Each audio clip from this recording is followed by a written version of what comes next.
Hi everyone, Simon here with a review of Max and the Book of Chaos. Max and the Book of Chaos is a 2D action arcade game that's available on PS4, Nintendo Switch, Xbox One and PC. It's a PC version you see on your screens.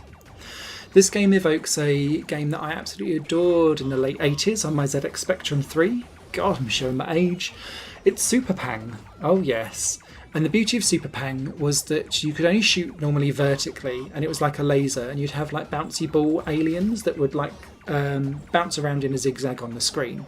And when you shot it up vertically and you hit them, the enemies would divide into two, and then there'd be more of them, but smaller, and you'd have to strategically understand like where to shoot and when to get rid of certain enemies.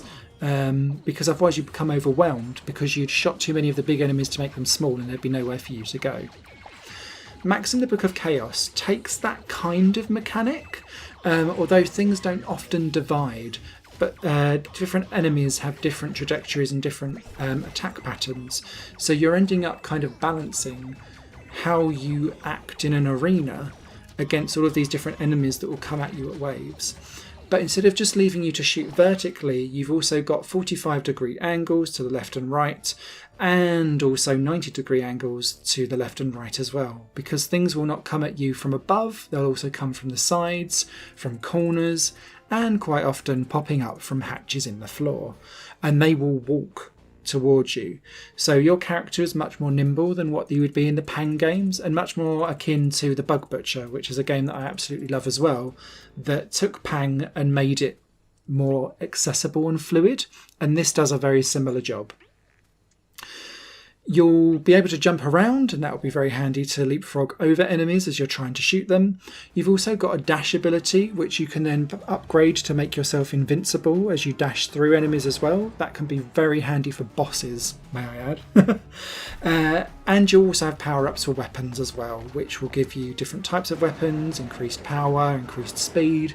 It just depends on what you're doing. Some of them also lock you into place and have negative reactions to you as well, which is less desirable, so to speak. And some of the aliens actually give you like status ailments, which I found quite interesting. Each stage and there's 5 stages in total, has 6 levels in them. And it's the same stage, but it's increased difficulty. So more enemies will come at you at a faster rate with more varied patterns and more aggressive weapons to attack you with. And the way how you kind of clear these levels is that you must make a decision over A, when you hit the enemies and how you get them, but also B, how you collect stars to get your weapon and passive upgrades. Stars are tied to saving human captures, or captured humans, so to speak, and they'll be hanging from cages in the levels, and you need to shoot them and break down that cage to break them free. They'll be free per level, so you can get up to 3 stars, but you'll need to and ah and choose a tactic of, do I attack the enemies, do I go for the humans? And sometimes you might have to weigh up that decision, and it may actually make more sense to take a damage or 2 of hit point to save the enemies, save the humans, so that you can get those 3 stars, because stars mean upgrades, mean prizes, means better resources for future levels. Those power-ups you can switch between, and you can't have them all on, you have to choose. And this game also makes that decision quite a time-pressured one, because every level has a quite strict time limit. In fact, what I would say is that time limit really transforms the way how you play Max in the Book of Chaos, because it means that you have to be aggressive at all times. You can't afford to choose and pick off things, if that makes sense, like at your own pace, because otherwise you'll just run out of time and you won't have either got the stars or killed all the enemies, which you don't necessarily have to do, but if there's too many enemies on screen, it will very quickly overwhelm you and you'll struggle to survive. I will say though, the main thing that kind of surprised me with Max in the Book of Chaos was how difficult it was. I struggled, and there's 2 like modes of difficulty. The hardcore mode was just too hardcore for me, and I needed to get good before I could even get anywhere near that. On normal mode, I was much more comfortable, but What I did appreciate was that if you collected enough stars, you'd then be able to unlock the final boss before getting to like the level 5 and 6 difficulty. So you didn't need to go absolutely manic and clear all of the levels to get to that boss. It was more about, could you clear the earlier levels, are 100% complete, and rescue all of the humans. And that kind of made it a little bit more accessible. But the game is still difficult. And it's getting yourself into that mindset of positioning yourself and seeing what's coming towards you, and then prioritising who you kill first.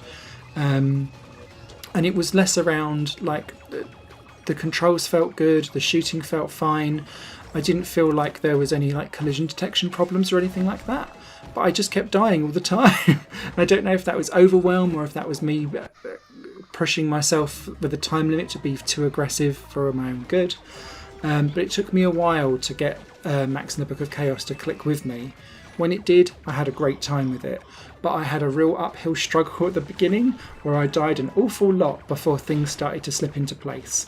That's probably more of a slight on me than it is of the game, because sometimes I can be a bit lazy and I try and approach a lot of games in the same kind of mentality. So if you like that prioritization in arcade games, I think Max in the Book of Chaos will probably add an extra point to your score, because it is juggling things rather than trying to just smash everything down because you're OP. So I hope that makes good sense and maybe whets your appetite for it. I was pleasantly surprised with this. Higher Plane Games is part of the Higher Plane Network, a collection of media projects ran by me. If you like what you see and want to find out more, visit patreon.com/Higher Plane Network. Your support can make so much more possible, be that a like, a comment, a share, or a pledge. Thanks for watching.